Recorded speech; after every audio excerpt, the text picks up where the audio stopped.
Depuis sa création en 1998, le groupe CIOP s'active dans l'orientation et le placement d'élèves et étudiants sénégalais et africains dans les plus grands instituts de formation et universités du monde. Véritable leader pionnier dans son domaine d'activité, le Centre d'information, d'orientation et de placement vous accompagne et vous offre son expertise dans toutes les procédures vous permettant de réaliser vos projets d'études à l'étranger, notamment en France, Canada, aux États-Unis, en Suisse, en Angleterre, en Chine.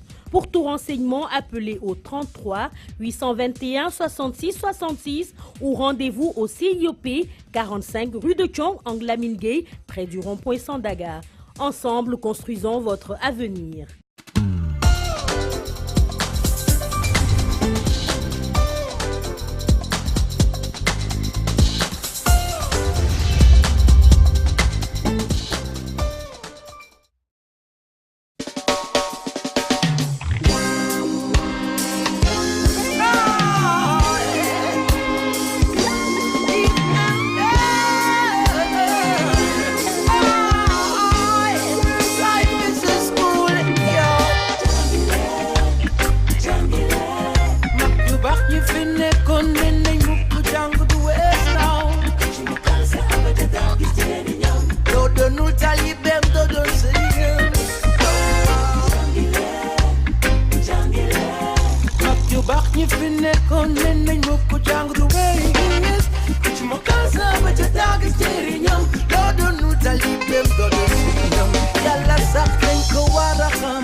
Mesdames et messieurs, amis téléspectateurs de la télévision Mourchid, c'est toujours un plaisir de vous retrouver dans le cadre de votre émission Révision. Nous sommes ici au lycée Maurice Delafosse pour aborder avec vous une leçon de géographie. Effectivement, avec toujours notre ami et collègue M. Diallo. Nous avons aujourd'hui, en tout cas, pris le plaisir de vous présenter, en tout cas, le modèle économique de l'Allemagne. Pourquoi l'Allemagne est considérée aujourd'hui comme étant la 4e puissance mondiale? Nous allons avec M. Diallo voir les caractéristiques et vous l'avez compris, c'est dans la deuxième partie du programme de géographie qui se trouve, donc le chapitre 1, qui se trouve être les études monographiques. Comme vous le constatez, toujours nous sommes en compagnie de notre partenaire CIOP, justement, qui est un centre qui est là pour les étudiants et pour les élèves qui désirent, en tout cas, suivre leurs études à l'étranger. Nous sommes toujours en partenariat avec eux et vous pouvez quand même retenir le numéro qui est affiché sur l'écran et qui va vous permettre un peu d'avoir davantage d'informations sur, en tout cas, ce centre qui est là pour les élèves et les étudiants qui désirent continuer les études à l'étranger. Monsieur Diallo, c'est toujours un plaisir de vous retrouver dans le cadre de notre émission Révision. Tout le plaisir est pour moi, Monsieur Diak, et permettez-moi de saluer les spectateurs de Mourchid TV et de vous dire également que c'est un réel plaisir pour nous aujourd'hui de s'associer avec nos élèves et de faire une étude monographique, surtout dans le cadre du programme intitulé l'Allemagne. Donc ce sera l'étude économique de l'Allemagne. Voilà, c'est un plaisir. J'ai constaté également, M. Diallo, si vous le permettez, que l'économie, d'une manière générale, occupe une place centrale dans le programme, en tout cas, de terminale, dans le camp d'histoire et de géographie en classe de terminale. Qu'est-ce qui un peu justifie cela? Bon, vous savez que le choix du programme est un choix qui relève directement de l'autorité ministérielle, donc du ministère.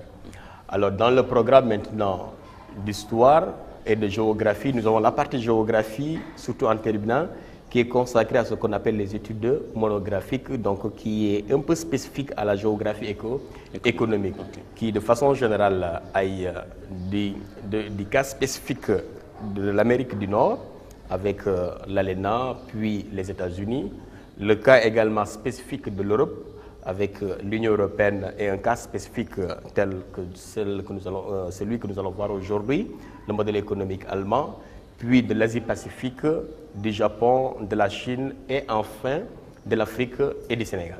Maintenant, c'est un choix. Voilà, nous avons remarqué également que les puissances économiques, la première puissance, la deuxième, la troisième, elles ont quelque part des particularités, c'est-à-dire que chacun est spécifique dans sa façon un peu de constituer un peu cette puissance.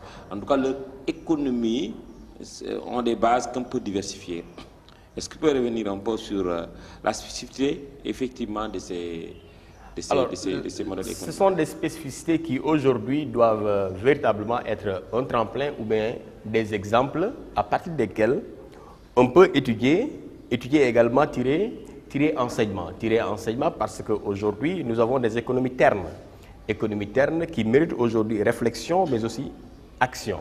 Et de ces actions maintenant, via ces réflexions suscitées de part et d'autre, à l'école, à l'université, dans les écoles de formation, ça peut amener demain ces jeunes qui seront formés de pouvoir se baser sur ces cas pour essayer de voir dans quelle mesure aujourd'hui s'orienter pour les perspectives de développement du continent, mais aussi pour des cas spécifiques tels que nos économies. Parce qu'aujourd'hui, si vous voyez, on parle du PSE, partout en Afrique, on parle de ces genres de programmes qui aillent dans le sens véritablement de l'émergence vers le développement. Maintenant, comme on a l'habitude de le dire, chacun a ce qu'on appelle des maîtres à penser. Et dans ce domaine également, on a des modèles. On a des modèles, certes, ce sont des modèles qui nous viennent de l'extérieur. Cela ne veut pas dire que nous n'avons pas de modèles. Seulement, nous, on a laissé nos modèles pour dire que, comme vous le constatez, pour nous les Africains, pour qu'une vérité soit admise, il faut qu'elle sonne blanche, malheureusement. Malheureusement, il faut aller dans le sens de la déconstruction de cette mentalité parce que, effectivement, nous avons des modèles économiques. Vous m'excusez?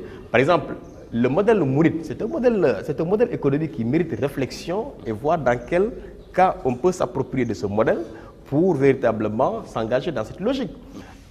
Nous avons d'autres modèles économiques. Par exemple, quand vous étudiez dans le modèle de la Tijania, mais c'est du Mali Séredi Allah, nous, c'est pas seulement le spirituel, il y a également la dimension économique du travail. Parfait. Nous avons d'autres modèles de leadership. Le leadership incarné par Cheikh Omar Al-Fouti, c'est un modèle de leadership. C'est-à-dire que nous laissons ce que nous avons pour aller s'orienter ailleurs. Malheureusement, on est obligé également de se plier parce que c'est un programme. Peut-être maintenant, après, les décideurs vont revenir sur ça, peut-être les générations qui vont venir, pour essayer véritablement d'avoir un modèle endogène, mais également s'ouvrir. Voilà, M. Diallo.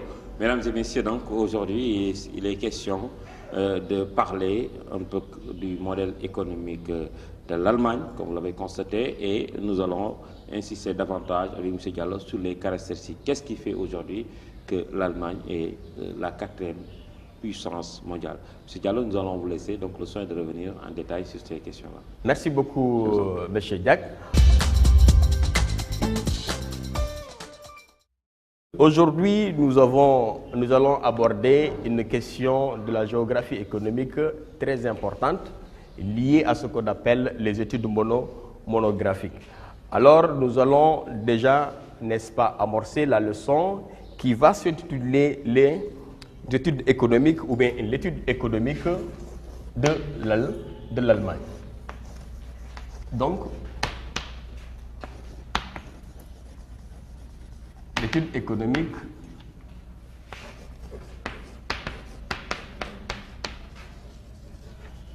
de l'Allemagne. Alors, pour bien aborder la question de cette étude économique de l'Allemagne, il est important, après avoir introduit, de voir les fondements du modèle économique allemand. Donc, ça, c'est un élément que nous allons voir tout à les fondements du modèle économique allemand.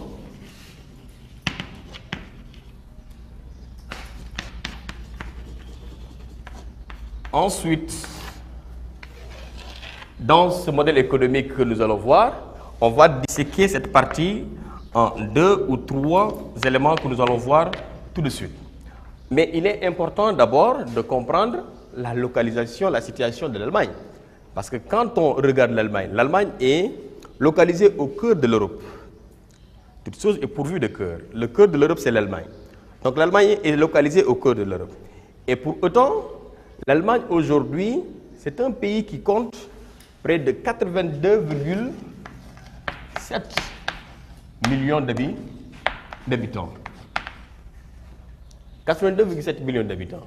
Une population assez nombreuse, mais dans le cadre de la mondialisation, cette population n'est pas négligeable, parce que ça constitue un immense marché de consommateurs. Et dans cette même logique, l'Allemagne aujourd'hui apparaît comme étant la première puissance économique de l'Europe. Première puissance économique de l'Europe et la 4e mondiale. Et 4e puissance économique mondiale. Alors, si l'Allemagne apparaît comme étant la première puissance économique mondiale et la 4e mondiale, 4e au niveau mondial, première puissance économique de l'Europe, 4e mondiale, il est important aujourd'hui de se poser la question suivante. Quels sont les fondements de ce modèle économique allemand? Pourquoi? Parce que malgré les vicissitudes de l'histoire, n'oubliez pas que l'Allemagne, au lendemain de la Seconde Guerre mondiale, l'Allemagne a été défaite. Puis l'Allemagne était condamnée à payer les réparations de guerre. L'Allemagne était dénazifiée, décartélisée. Donc son économie presque était à terre. Déstructurée, désorganisée et déboussolée. Mais pour autant, en un laps de temps, l'Allemagne arrive à se hisser au toit de l'Europe et à devenir la première puissance économique européenne, la 4e puissance économique mondiale. Ça veut dire que des pas de géant ont été franchis. Alors, il est très important de se poser la question de savoir quels sont les soubassements, quels sont les socles, quels sont les leviers, quelles sont les mamelles à partir desquelles cette puissance s'est fondée. C'est dans cette logique que nous allons voir les fondements du modèle économique allemand. Alors, selon vous, que peuvent être ou bien quels sont les éléments qui aujourd'hui apparaissent comme étant déterminants dans le modèle économique allemand? Y a-t-il des éléments que vous connaissez qui aujourd'hui constituent des éléments ou bien des fondements de la puissance économique allemande? Oui?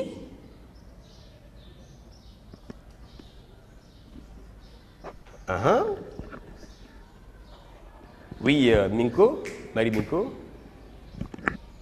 Bon,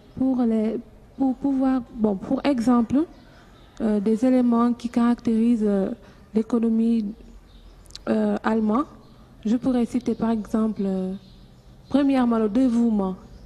Le dévouement. Le dévouement, oui. Le dévouement du peuple allemand. Oui, le dévouement. Donc ça veut dire des conditions humaines. Les conditions favorables. Humaines, oui. Oui. Et aussi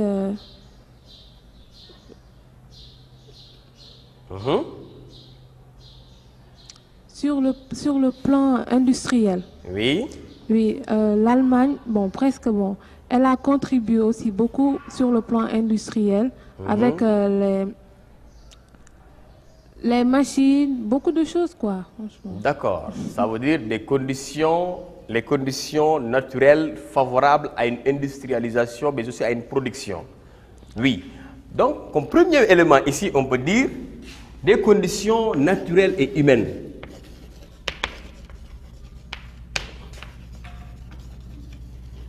Les conditions naturelles et humaines favorables.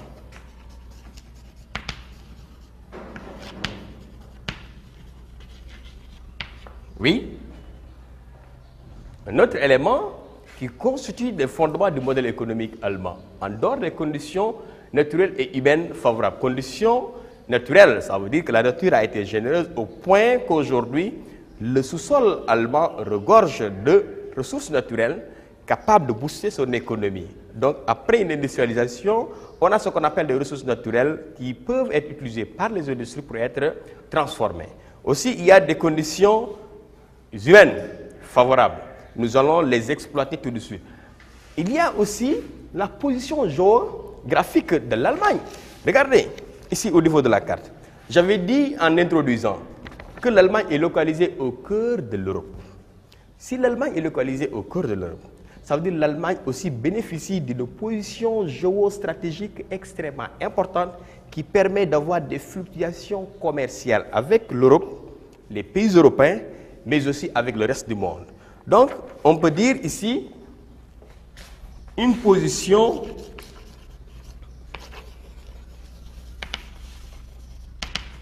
géographique carrefour que nous allons expliquer tout de suite. Comme deuxième condition qui aujourd'hui, n'est-ce pas, permet à la puissance allemande, n'est-ce pas, de s'insérer dans le concert des nations. Oui, un autre élément que vous pouvez citer qui peut aujourd'hui être classé parmi les éléments qui constituent les fondements de ce modèle économique allemand. L'originalité du capitalisme allemand.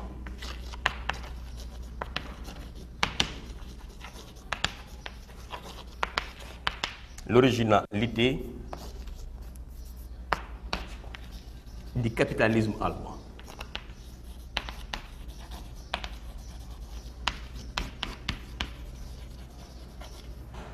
Trois éléments aujourd'hui qui paraissent fondamentaux dans ce qu'on appelle ce modèle économique allemand. Venons-en à ces éléments et les expliquer pour que vous compreniez les éléments à partir desquels le modèle économique allemand s'est fondé. Premier élément, ce sont les conditions naturelles et humaines favorables. Le relief de l'Allemagne, c'est un relief riche en montagnes. Et ce sont des montagnes qui sont extrêmement riches en minerais du sol et du sous-sol enfouis dans le sol. Parmi lesquels nous avons le cuivre, le fer, le plomb, l'uranium. Autant d'éléments miniers qui permettent aujourd'hui à la puissance allemande de développer ce qu'on appelle une industrie lourde. Cette industrie lourde aille dans le sens de la production. Et cette production permettra véritablement de jouer un rôle dans l'essor fulgurant de ce modèle économique ou bien de l'économie allemande. Sans oublier toujours dans les conditions favorables que l'Allemagne, avec ce qu'on appelle l'axe fluvial Rhin-Danube,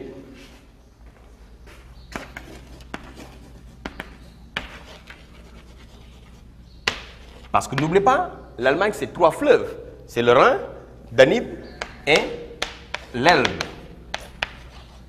Trois fleuves qui jouent un rôle extrêmement important dans ce modèle économique allemand. Parce que de ces fleuves, on a de l'eau qui permet ce qu'on appelle une agriculture irriguée. On a la navigabilité de ces fleuves. Alors que l'axe fluvial Rhin-Danube joue également un rôle extrêmement important dans ce qu'on appelle la commercialisation. Alors, dans cette logique, nous avons ce qu'on appelle des cours d'eau également extrêmement importants, dont la longueur de ces cours d'eau sont estimés à plus de 23 000 km. Donc, de navigabilité. Vous voyez que les conditions naturelles permettent aussi, de par sa position carrefour, l'installation de l'homme. Alors, la position carrefour de l'Allemagne fait qu'aujourd'hui, excusez-moi, avant la position d'arriver au niveau de la position carrefour, toujours dans les éléments naturels, c'est-à-dire que la nature a été généreuse pour ce qu'on appelle, ce pays qu'on appelle l'Allemagne. Pourquoi? Parce que l'Allemagne aujourd'hui, de par son relief avec les montagnes, avec la présence de ces fleuves, n'est-ce pas, de ces cours d'eau, va permettre véritablement d'asseoir une agriculture dynamique. Toujours est-il que, du point de vue des conditions humaines, nous avons aujourd'hui une population estimée à près de 82,7 millions d'habitants. Ça, ce sont les statistiques de 2016. Et que dans cette logique de production de richesse, nous avons 3634,8 milliards de dollars, n'est-ce pas, du point de vue de son pays, de son PIB. Ça, ce sont les statistiques de 2017. Parce que les statistiques de 2016 disent que l'Allemagne a un PIB de 3436,8, alors que ceux de 2017 disent que l'Allemagne a un PIB aujourd'hui de 3634,8 milliards de dollars. Regardez, 3634 milliards de dollars comme PIB, cela montre que véritablement c'est un pays assez riche. C'est ce qui fait qu'aujourd'hui, l'Allemagne apparaît comme étant la première puissance économique de l'Europe, mais également la 4e mondiale. D'où les éléments que nous sommes en train d'étudier pour comprendre sur quoi s'est basé ce pays qui était sorti au lendemain de la Seconde Guerre mondiale comme défait, décartélisé, dénazifié, condamné à payer des réparations de guerre, qui en un laps de temps s'est arrivé à s'hisser au toit de l'Europe. Ce qui fait que le développement, il n'y a pas de fatalité du point de vue de la pauvreté. Tout dépend de ce qu'on appelle la conception, mais aussi tout dépend de ce qu'on appelle les ressources naturelles et humaines que nous aurons pour asseoir ce qu'on appelle les bases du développement. Il n'y a pas de fatalité dans la pauvreté. Malheureusement, nous les Africains, on pense que tout est lié à la fatalité si nous sommes pauvres. Ah oui, c'est Dieu n'a jamais voulu que nous soyons pauvres. Nous avons voulu rester pauvres et on demeure dans la pauvreté. Donc, vous voyez, l'Allemagne est un modèle aujourd'hui. Dans cette logique, il y a des conditions humaines aussi qui sont favorables à ce qu'on appelle l'éclosion d'une économie assez, n'est-ce pas, importante, qui aujourd'hui est un modèle. Pourquoi? Parce qu'en Allemagne, nous avons les 82,7 millions d'habitants. Ça veut dire que c'est un immense marché de consommateurs qu'on ne peut pas aujourd'hui ignorer dans le cadre de la mondialisation. Alors, comment se caractérise le peuple allemand? Qu'est-ce qui caractérise le peuple allemand? Qu'est-ce qui fait la spécificité du peuple allemand par rapport aux autres? Qu'est-ce qui caractérise, qu'est-ce qui fait la spécificité de ce peuple allemand? Les spécificités de ce peuple allemand est basée sur une population qui est soudée et une population qui est dynamique et qui aime innover et qui aime aussi promouvoir. Oui. La promotion, l'innovation, dynamisme. Oui, il y a ça. Oui, Marie? Bon, d'abord, nous avons sur le cadre physiologique. Oui. Ils sont de personnes de grande taille élancées. Voilà quoi. Bon, ils sont robustes et sont très travailleurs, pour moi, c'est ce que je pense. Surtout le mot travailleur. C'est une population dynamique, travailleur et innovant. Oui, regardez, pour le développement, se développer, je dis, il n'y a pas de fatalité dans le sous-développement. Il faut véritablement croire au développement, soit dynamique et innovant. Le peuple allemand est un peuple qui croit aux vertus du travail. Mais aussi qui est un peuple très innovateur. Pourquoi? Parce que 1,8% du PIB, 1,8% du PIB allemand, les autorités les investissent dans la notion de recherche-développement. Très important aujourd'hui.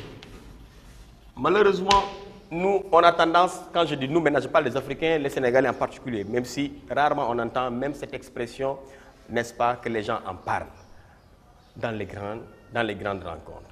La notion de recherche-développement, 1,8% du PIB allemand est réinvesti dans la notion de recherche-développement. La notion de recherche-développement, c'est une notion qui permet aujourd'hui d'avoir des chercheurs qui cherchent et qui trouvent, contrairement chez nous, des chercheurs qui cherchent, on en a, mais des chercheurs qui trouvent, on en cherche encore.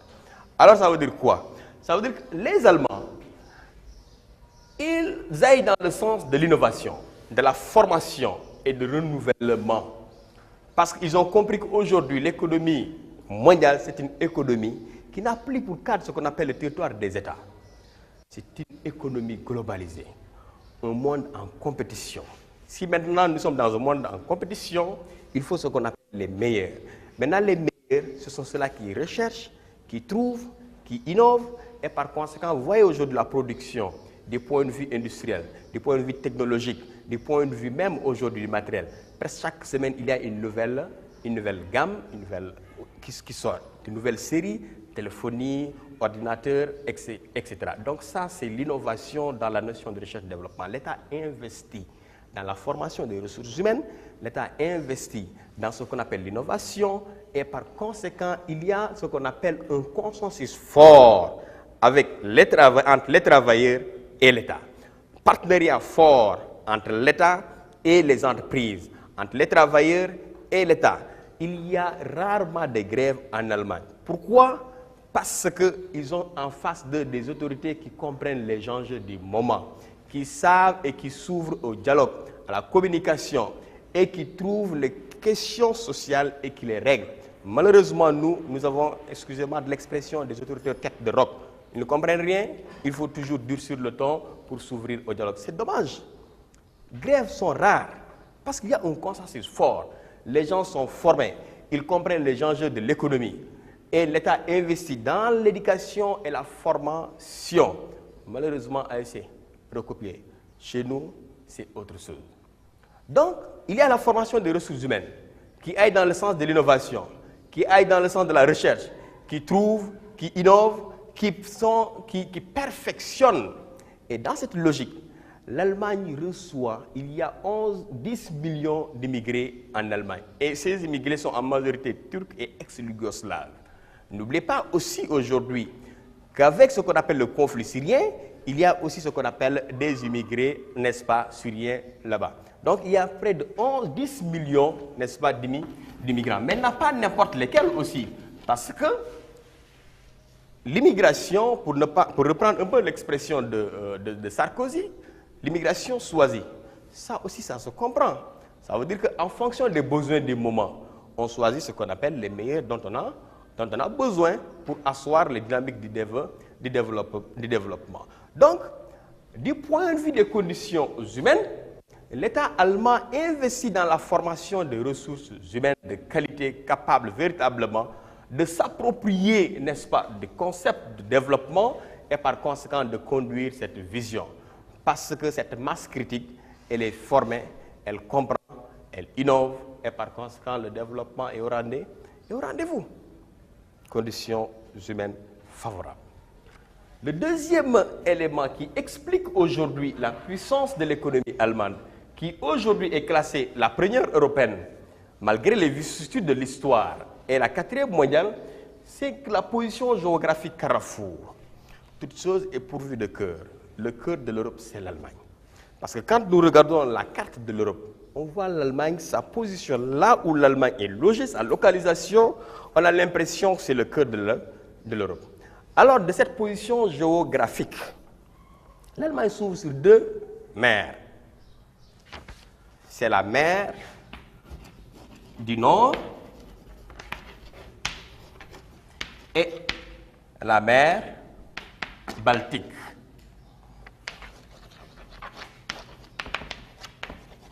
Deux mers qui sont ici. La mer du Nord est ici, la mer Baltique est là. Et cette position permet à l'Allemagne de voir ce qu'on appelle des ports tout le long des côtes. Et l'existence de ces ports permet véritablement le développement de l'activité commerciale. Ce qui fait que les fluctuations commerciales permettent véritablement de donner un souffle dans l'économie allemande. Ça, c'est un élément du point de sa position géographique. Toujours de sa position géographique carrefour, nous voyons que l'Allemagne est en frontière avec 9 pays européens. 9 pays européens. Donc l'Allemagne a 9 pays frontaliers avec l'Europe. Mais ça, c'est extrêmement important. 9 pays frontaliers, parmi lesquels, entre autres, nous avons Pologne, République tchèque, Autriche, France, Pays-Bas, comment on appelle, Danemark, etc. 9 pays avec lesquels l'Allemagne, n'est-ce pas, a des frontières. Alors, l'importance de ces frontières, de ces pays frontaliers avec l'Allemagne, permet surtout ce qu'on appelle des relations diplomatiques, bon voisinage, mais aussi permet aussi ce qu'on appelle des relations commerciales, les échanges. Parce que n'oubliez pas, l'Allemagne est aujourd'hui considérée comme la troisième puissance commerciale du monde. Si l'Allemagne est la troisième puissance commerciale du monde, ça veut dire quoi? Ça veut dire que l'Allemagne a des partenaires commerciaux extrêmement importants. Et que ses premiers partenaires commerciaux, ce sont les pays européens. Parce que l'Allemagne commercialise près de 75% de son commerce avec les pays européens, les pays de l'Union européenne. Donc, premier partenaire, c'est l'Union européenne. Les autres partenaires privilégiés de l'Allemagne en dehors de l'Europe, ce sont les États-Unis, mais aussi la Chine et le Japon. Donc, vous voyez, le développement endogène puis s'ouvrir. D'abord, il faut développer le commerce intra-européen. Donc, l'Allemagne a développé ce commerce intra-européen, puis c'est ouvert au reste du monde. 40% de son commerce, 75% de son commerce, avec ce qu'on appelle les pays de l'Union européenne, sans oublier que l'Allemagne a des partenaires avec des partenariats commerciaux avec les États-Unis, la Chine et également le Japon. Donc, cela permet des fluctuations commerciales. Ça veut dire que sa position géographique lui confère une position de choix privilégiée. Dans cette logique maintenant, cette position carrefour permet à l'Allemagne de bénéficier des voies de communication, n'est-ce pas, très denses. Comment? L'Allemagne a près de 230 000 km de route. De ces 230 000 km de route, l'Allemagne compte aujourd'hui 11 000 km d'autoroute. Mais c'est énorme. 11 000 km d'autoroute. Nous avons combien de kilomètres d'autoroute au Sénégal? Oui, notre développement, ce n'est pas aujourd'hui. Mais ne soyez pas pessimistes. On va se développer, Inch'Allah. On va se développer. Mais 11 000 km d'autoroute, c'est énorme. 11 000 km d'autoroute. L'Allemagne, aujourd'hui, dispose, parce que j'ai dit, de sa position géographique, l'Allemagne bénéficie de ce qu'on appelle des voies de communication denses, qui aujourd'hui sont nécessaires dans le cadre de la mondialisation. Donc, de ces 230 000 km, l'Allemagne bénéficie de 11 000 km d'autoroute, mais aussi de 40 000 km de voies ferrées. Kilomètres de voies ferrées. 40 000 km de voies ferrées. Énorme. Nous avons combien de kilomètres de voies ferrées au Sénégal? Problème. Parce que déjà, le chemin de fer ne fonctionne pas comme il se doit. Seulement, peut-être le petit train bleu, Dakar, Thiès, Dakar, Bamako. À l'intérieur du pays, presque ça n'existe plus. Même si le gouvernement en a des projets et des ambitions. 11 000 km de voies ferrées. Mais c'est énorme.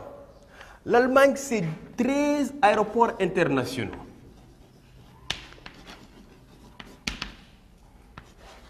Est-ce que vous comprenez? Internationaux. 13 aéroports internationaux. 13. Nous avons combien d'aéroports internationaux? Non, un seul. Non, ça n'existe pas. 13. Vous voyez, il y a des pas que nous devons faire pour aller vers l'émergence. Mais regardez, ce n'est pas de la fatalité, c'est possible. Il faut y croire. On peut aller vers l'émergence et le développement, mais il faut investir dans la formation des ressources humaines. Et par conséquent, couper court-circuit aux grèves et qu'il y ait ce qu'on appelle une relation de confiance entre les travailleurs, les partenaires sociaux et l'État, de sorte qu'on va amoindrir ce qu'on appelle les grèves. Parce qu'en Allemagne, je l'ai dit tout de suite, les grèves sont rares. Les grèves sont rares parce qu'il y a ce consensus social fort et qu'il y a ce qu'on appelle un État responsable. Je ne dis pas que nous n'avons pas des États responsables, mais là-bas, il y a un État responsable où les gens sont ouverts au dialogue. Il faut le dialogue. Il faut s'ouvrir. 13 aéroports internationaux, il faut des investissements. Mais 13 aéroports internationaux, ça permet aujourd'hui à l'Allemagne d'aller vers ce qu'on appelle, d'incarner son leadership en Europe, mais également au niveau mondial. Sans oublier aujourd'hui, de par ces voies de communication, de par ce réseau communicationnel assez dense, nous avons aujourd'hui des villes allemandes comme Francfort qui constituent ce qu'on appelle aujourd'hui à 4e place boursière mondiale. Ne l'oubliez pas. Hein? Francfort, 4e place boursière mondiale. Berlin, pôle. Aujourd'hui, Berlin, c'est le pôle économique de l'Europe. Même si Francfort, 4e place boursière mondiale, mais c'est également le siège, n'est-ce pas, de la Banque centrale européenne. Munich. Donc, vous voyez le rayonnement de ces villes via ce qu'on appelle les réseaux de communication. Les infrastructures sont importantes pour ce qu'on appelle tout pays qui se veut développer, s'insérer dans le cadre de la mondialisation. C'est ce que l'Allemagne a compris, c'est ce qu'ils ont fait. N'oubliez pas les infrastructures de sport. 2006, la Coupe du Monde en Allemagne. Ils ont investi beaucoup d'argent dans ce qu'on appelle le sport. Ce n'est pas pour rien qu'ils ont gagné la Coupe du Monde 2 fois ces dernières années.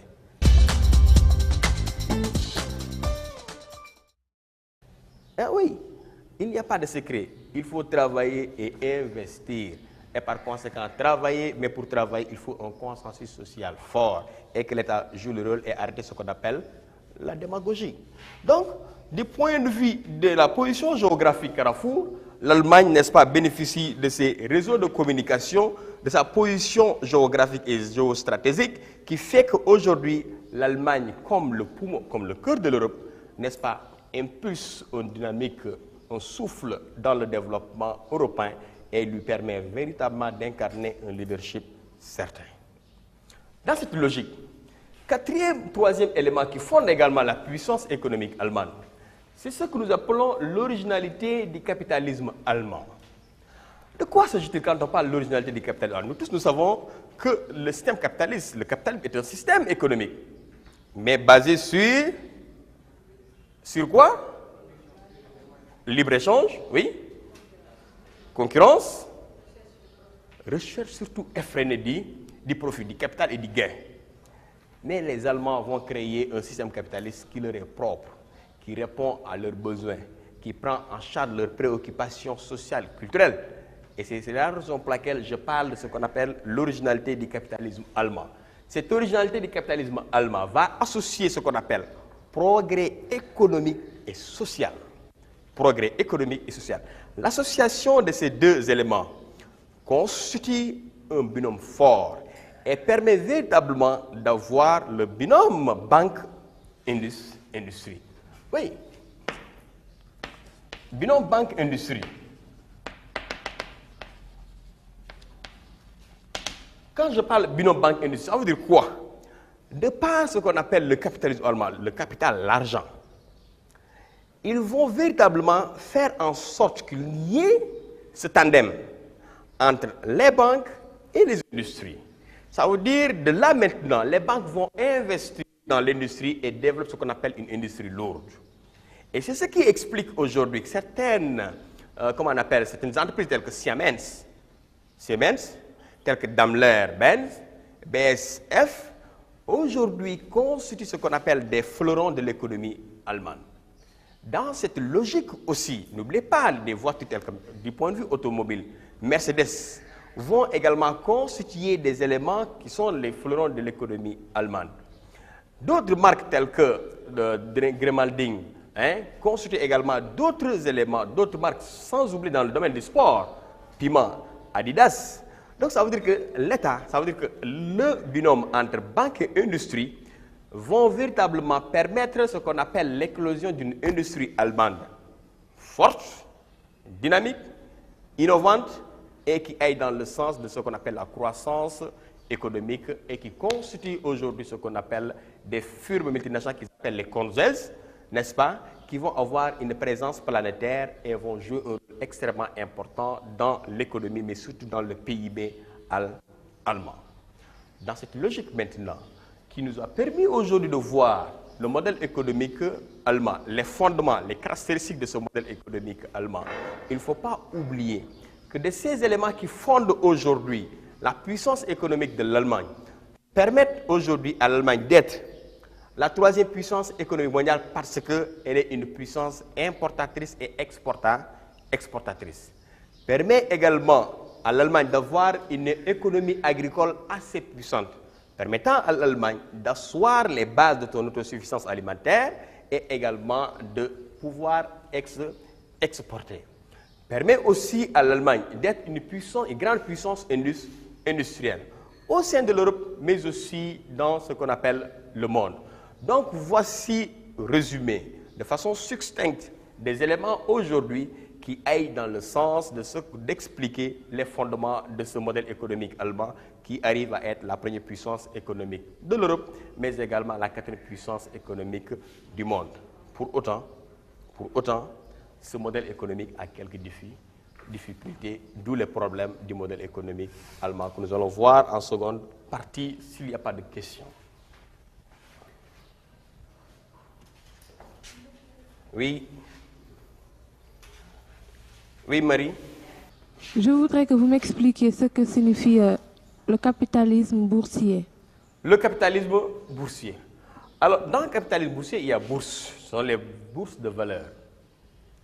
L'Allemagne, aujourd'hui, a ce qu'on appelle des bourses, telles par exemple la bourse de Francfort. Donc, c'est quoi une bourse? Et quel est le rôle d'une bourse? Une bourse est une place financière à partir desquelles est fixé les cours des matières premières. Mais également, à partir de ces bourses, ça permet ce qu'on appelle de lever ce qu'on appelle des finances, lever des capitaux, de faire des emprunts à partir de ces bourses. Mais aussi, à partir de ces bourses, on a la possibilité d'achat de devises. Ce qui fait que capital boursier, donc ça nous renvoie à ce qu'on appelle la dynamique financière de ces bourses de valeur. Maintenant, on peut parler également de bourse de valeur immobilière. Capitalisme boursier. Oui, question?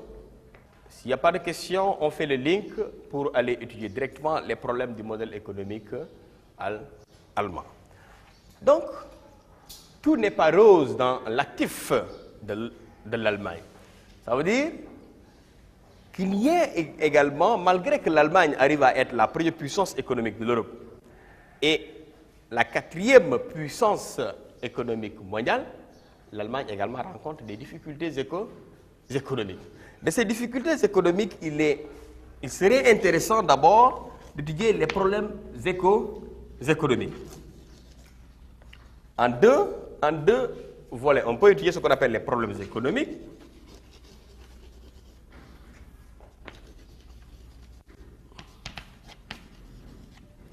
Et également les problèmes sociaux liés à la réunification. Les problèmes sociaux qui sont liés à la réunification.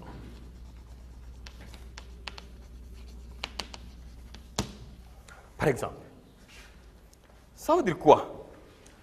Ça veut dire que l'Allemagne, après la Seconde Guerre mondiale, le peuple allemand s'est engagé dans la voie de l'émergence puis du développement, chose déjà faite.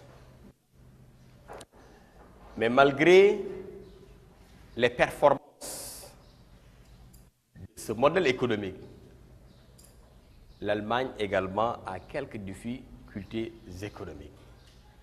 De ces premières difficultés économiques qui nous permettent de voir les problèmes économiques, nous avons le problème lié à la pédologie. Il y a ce qu'on appelle des sols qui sont pauvres vers le nord de l'Allemagne. Le nord de l'Allemagne. Dans cette partie, nous avons ce qu'on appelle des problèmes liés au sol. Et ces problèmes liés au sol nous renvoient directement à la pauvreté de ces terres. Maintenant, si les sols sont pauvres, il y aura problème de fertilité. Ces problèmes de fertilité vont véritablement jouer sur le rendement agricole. Et donc, il y a problème. Deuxième problème toujours, ce sont des problèmes liés à des hivers très rigoureux. Les hivers sont rigoureux en Allemagne. Et ces hivers qui sont rigoureux ne contribuent pas essentiellement, ne contribuent pas pour autant dans ce qu'on appelle la production agricole. Parce que cela, n'est-ce pas, entraîne des dégâts cela entraîne ce qu'on appelle des problèmes, des difficultés. Comme le lien qu'on peut faire avec le Grand Nord canadien, via ce qu'on appelle l'océan glacial arctique, qui influe sur ce qu'on appelle l'économie du Canada.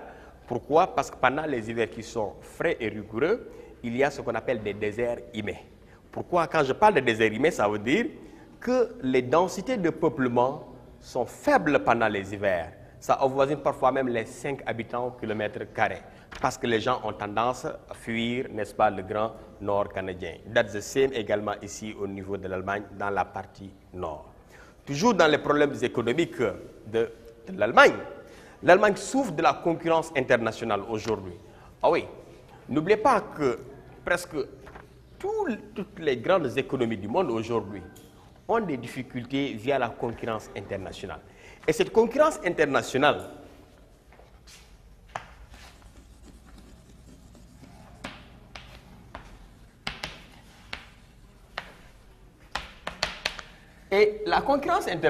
maintenant nous vient des pays asiatiques. Les dragons, les tigres, la Chine principalement, le Japon. Donc de grandes nations asiatiques qui aujourd'hui, sur le plan commercial, arrivent à damer les pions à certaines nations occidentales, qui fait qu'aujourd'hui, l'Allemagne, l'économie allemande souffre de la concurrence internationale. Mais également, toujours dans ces problèmes, la production économique souffre à l'intérieur parce qu'il y a un problème également du point de vue de la consommation. Parce que s'il y a l'industrialisation, parfois c'est ça l'un des inconvénients. Il y a trop de production, il y a la concurrence internationale qui est là, surplus de production qui n'arrive pas à être évacué, vendu, il y a problème. Mais vente, il y a problème. Donc ça également, c'est un autre problème dans l'économie allemande. Toujours également du point de vue économique, l'Allemagne souffre de ce qu'on appelle la dépendance énergétique.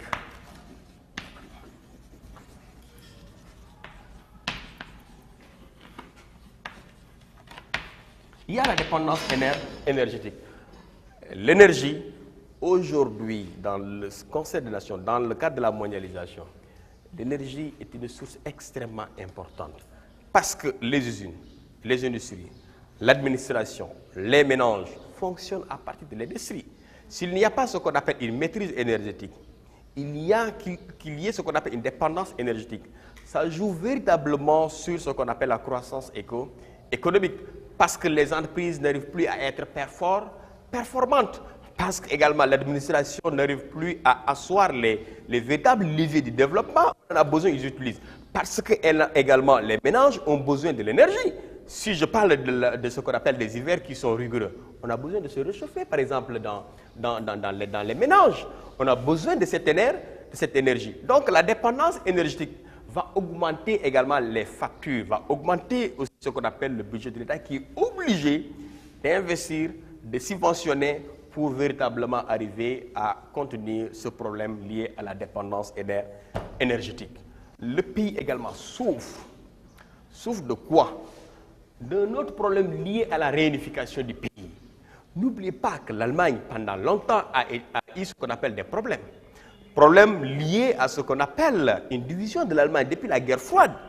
Et après la guerre froide maintenant, il y a un processus de réunification du pays.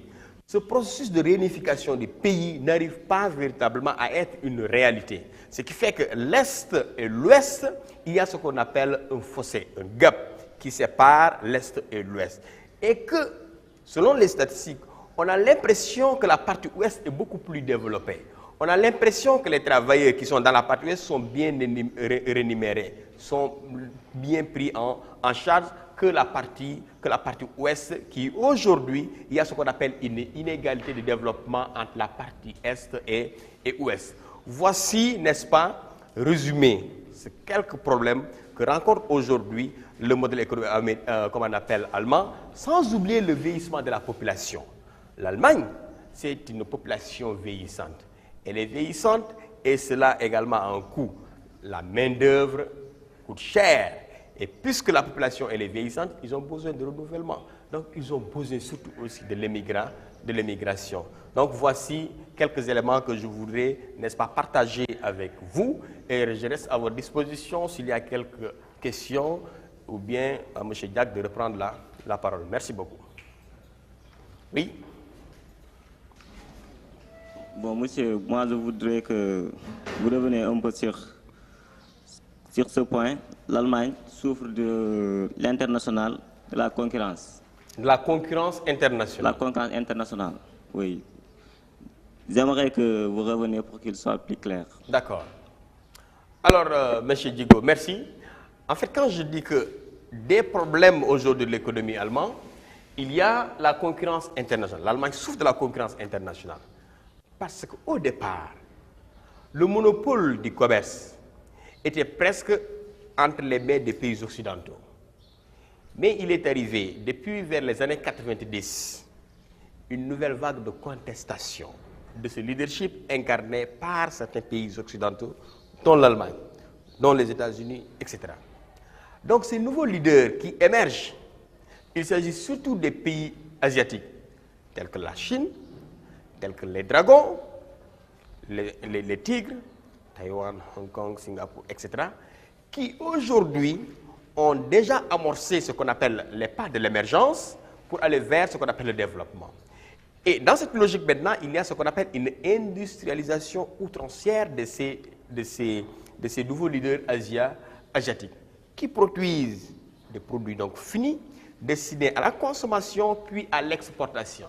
De l'exportation maintenant, il y a choc d'ambition. Pourquoi? Parce qu'au départ, comme on appelle, il n'y avait pas véritablement de concurrence avec les pays asiatiques.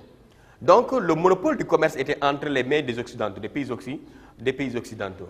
Aujourd'hui, maintenant, ils sont sévèrement concurrencés par ces nouveaux leaders asiatiques qui produisent à la même hauteur que les pays occidentaux. Bon gré, mal gré. Donc, dans cette logique, l'Allemagne souffre de la concurrence internationale avec surtout les pays asiatiques. Bonjour. Je voudrais poser une question. La plupart des pays riches, leur secteur tertiaire est développé, c'est surchargé, on peut dire même. Il y a une activité à ce niveau-là. Mais est-ce le cas pour l'Allemagne? Bien. Alors, quand vous parlez de secteur tertiaire, vous faites allusion à aux activités. À quelle activité? Le secteur tertiaire? Oui. C'est quel secteur? De l'informatique. L'informatique? Oui. Et de la technologie. La technologie? Oui. Les services? Oui. Les banques? Les assurances? Donc, le secteur tertiaire. Et qu'en est-il de l'Allemagne? Mais l'Allemagne également, le secteur tertiaire fonctionne. Même si aujourd'hui, le secteur primaire allemand est concurrencé. Il y a des problèmes avec la PAC européenne, politique agricole européenne, commune. Il y a des difficultés sur le plan agricole. L'Allemagne également se mue vers mouvoir dans la logique aussi de développer le secteur tertiaire, les banques, les assurances, etc. N'oublie pas, je parlais des binômes banque-industrie. Donc, banque, c'est dans ce secteur aussi. Les banques, les assurances, parce que banque-assurance, banque-industrie vont de pair aussi.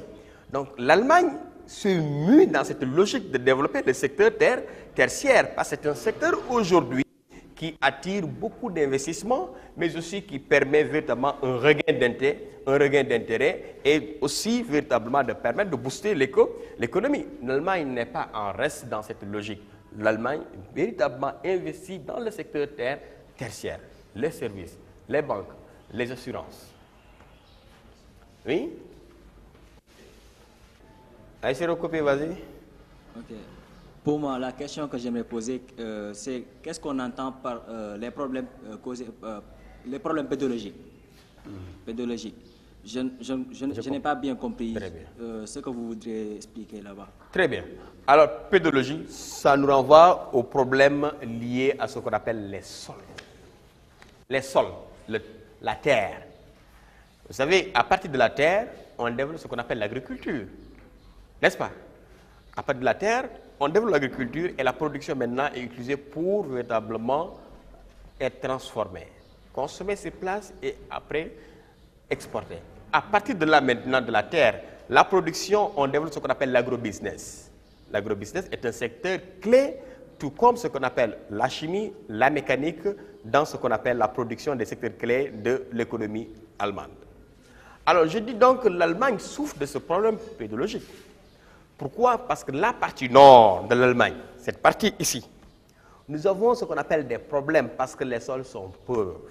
Si maintenant les sols sont pauvres, il ne peut pas y avoir une véritable production, rendement agricole, permettant véritablement d'asseoir les dynamiques de développement de l'agrobusiness.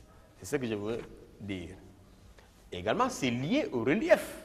C'est lié également à ces hivers aussi qui sont très rigoureux. Parce que si les sols, n'est-ce pas, sont, comment on appelle, remplis de neige, etc., il y a aussi problème. Oui, Digo? Bon, monsieur, je voudrais que, puisque j'ai suivi votre cours, mais je n'ai pas entendu l'économie maritime de l'Allemagne. Et j'aimerais que vous en parlez. Comment est l'économie maritime de l'Allemagne? Bien. J'en ai parlé quand je parlais de la position géostratégique. Je dis que l'Allemagne s'ouvre sur deux mers. La mer du Nord que voici, la mer Baltique. Je vous ai dit également, de par la position géographique, à partir de ces mers, il y a ce qu'on appelle le développement de ports. De ports. Maintenant, si les ports se développent, s'implantent sur le long de ces côtes, cela va véritablement permettre ce qu'on appelle le développement des fluctuations commerciales. J'ai même utilisé fluctuation, l'expression fluctuation commerciale.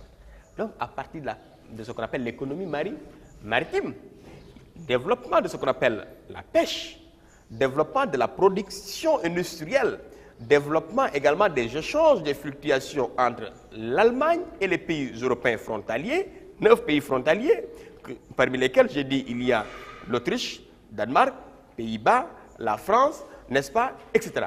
Donc, développement de ces relations commerciales, développement de l'activité de pêche, développement et de l'implantation de ces ports et aussi de ce qu'on appelle des industries qui va véritablement booster ce qu'on appelle cette économie via l'économie maritime. Oui? Monsieur, moi j'aimerais comprendre ce qui explique le vieillissement de la population allemande. Puisque si on a parlé de conditions humaines favorables. Très bien. Alors, le vieillissement de la population allemande peut s'expliquer par ce qu'on appelle une faible natalité. Et quand je parle de faible natalité, aujourd'hui en Allemagne, nous avons le taux de natalité avoisine les 9 pour 1000, avec une mortalité de 11 pour 1000. Ces deux chiffres, ces statistiques, prouvent aisément que la population est vieillissante. Natalité de 9 pour 1000, mortalité 11 pour 1000, ça veut dire que les gens presque ne meurent pas beaucoup, mais les gens vieillissent. Seulement, il y a un faible taux de fécondité. L'Allemagne, c'est un des pays où le taux de fécondité est assez faible, parfois même négatif. Si le taux de fécondité est faible, parfois négatif, le problème que nous avons, c'est qu'il y a un problème de renouvellement de génération. Donc, ça veut dire que l'avenir de ce pays dépend de plus en plus de l'immigration. Alors, c'est ce qui fait que la population est vieillissante. Elle est vieillissante aussi, il y a ce qu'on appelle les conditions d'hygiène et de santé. La médecine avance, la science avance, les recherches également vont bon train. Donc, faible natalité, taux de mortalité assez élevé, faible taux de fécondité, renouvellement de génération n'est pas assuré, conséquence, l'avenir de ce pays dépend de plus en plus de l'immigration, la population elle est vieillissante. C'est bon? Merci beaucoup. Merci, M. Diallo. Je pense que la réaction des élèves montre que vraiment la leçon a été très bien abordée et que les élèves ont compris justement l'essentiel. Parce que les questions même sont plus ou moins une forte forme de contribution. Nous vous remercions en tout cas. Donc peut-être vous avez un mot à dire avant qu'on termine un peu notre émission. Merci. Merci beaucoup, chers téléspectateurs de Mourchid TV. Merci, M. Diack. Merci l'équipe également de Mourchid TV. Si mon dernier mot, c'est de dire qu'aujourd'hui, il n'y a pas une nation qui peut se développer sans ce qu'on appelle un investissement certain, sérieux, coordonné à partir de l'éducation et de la formation. De l'éducation, nous avons ce qu'on appelle les valeurs, les caractères. De la formation, nous avons ce qu'on appelle les compétences. Sans valeurs et compétences, point de pays qui se veut émergent et par conséquent allant dans le sens du développement. Ce qui veut dire, j'appelle nos autorités à revoir véritablement l'éducation et de bâtir un consensus social fort avec les travailleurs, les partenaires sociaux, mais surtout avec le corps enseignant. Parce qu'on ne peut pas aujourd'hui négliger et être réfractaire à la connaissance et aux enseignants. Merci beaucoup. Merci, nous pensons que le message est perçu. Mesdames et messieurs, nous vous rappelons que donc, pour l'émission Révision 2018, nous sommes toujours avec notre partenaire CIOP, qui est un centre d'information, d'orientation et de placement qui concerne un peu les candidats à l'examen et toute personne qui désire donc suivre ses études à l'étranger. Nous vous remercions, nous remercions donc le lycée de la Fosse, Maurice de la Fosse. En tête, nous avons le proviseur qui nous a fait l'honneur également d'introduire une leçon de philosophie. Nous remercions en tout cas tous les collègues du lycée et nous vous donnons rendez-vous dans une semaine pour un autre numéro de révision. D'ici là, passez une bonne suite des programmes sur la chaîne des valeurs. Merci beaucoup. Merci beaucoup. Merci, chers élèves.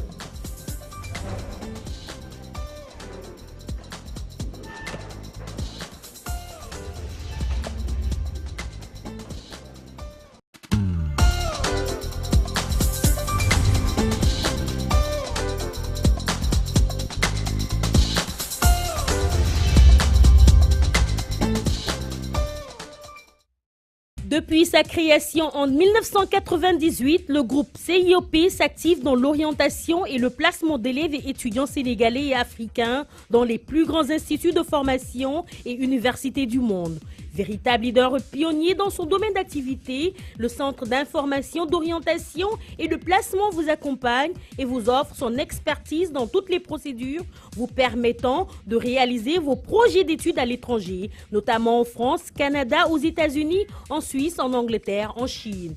Pour tout renseignement, appelez au 33 821 66 66 ou rendez-vous au CIOP 45 rue de Tchong, Angle Lamine Gueye, près du rond-point Sandaga. Ensemble, construisons votre avenir.